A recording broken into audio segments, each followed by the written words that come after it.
మా ఊరు బలభద్రపురం. ఇది కేవలం ఒక ఊరు మాత్రమే కాదు, భక్తి పారిజాతాలు పూచే ఒక చిన్న బృందావనం. ఇక్కడ మనుషుల మధ్య అనుబంధాలు ఎంత స్వచ్ఛంగా ఉంటాయో దేవుడి మీద భక్తి కూడా అంతే గొప్పగా ఉంటుంది. భీష్మ ఏకాదశి వచ్చిందంటే చాలు మా ఊరంతా వైకుంఠంలా మారిపోతుంది. భీష్మ ఏకాదశి విష్ణువును ఆరాధించే అత్యంత పవిత్రమైన రోజు. ఇంతటి గొప్ప రోజున మా ఊరు బలభద్రపురంలో ఒక అద్భుతమైన వేడుక జరిగింది.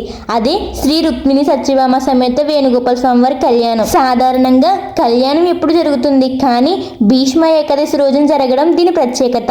ఆ వైభవం ఎలా ఉందో మీరు కూడా చూడండి. ఆ వేణుగోపాల స్వామి గురించి ఎంత చెప్పినా తక్కువే. పిల్లన గ్రోవి చేతబట్టి నెమలి పింఛం ధరించి ఆ జగన్మోహనుడు దర్శనమిస్తుంటే కష్టాలన్నీ మంచులా కరిగిపోతాయి. ఆయన పక్కన ప్రేమకు ప్రతిరూపమైన రుక్మిణీదేవి, అనుకువకు అధికారానికి ప్రతీక అయిన సత్యభామ అమ్మవారు. రుక్మిణి సత్యభామ సమేత వేణుగోపాల స్వామి వారి కళ్యాణం చూడడానికి రెండు కళ్ళు చాలవు. పెళ్లి కొడుకుగా ముస్తాబైన మన వేణుగోపాల స్వామివారు, పక్కనే సిగ్గులకిస్తున్న రుక్మిణీదేవి, వయ్యారాలు ఒలికించే సత్యభామ అమ్మవార్ల పట్టు వస్త్రాలతో విశేష ఆభరణాలతో మెరిసిపోతుంటే సాక్షాత్తు ఆ వైకుంఠమే మన బలభద్రపురం దిగి వచ్చినట్టు అనిపించింది. ఆ తలంబ్రాల ఘట్టం ఒక దివ్యమైన అనుభూతి. కళ్యాణం మరుసటి రోజు స్వామివారు రథంపై తన దేవేరులతో కలిసి మా కోసం మా ఇంటి ముందుకు కదిలి వచ్చారు. పండగంటే కేవలం పూజలే కాదు, 10 మందికి సేవ చేయడం కూడా. రథం మా ఇంటికి రాగానే మా మావయ్య గారు భక్తులందరికీ, అలాగే సన్నాయి మేళం వాయించే వాళ్ళకి మా మావయ్య గారు స్వయంగా ఆయన చేతులతో చల్లటి రసన కలిపి ఇచ్చారు.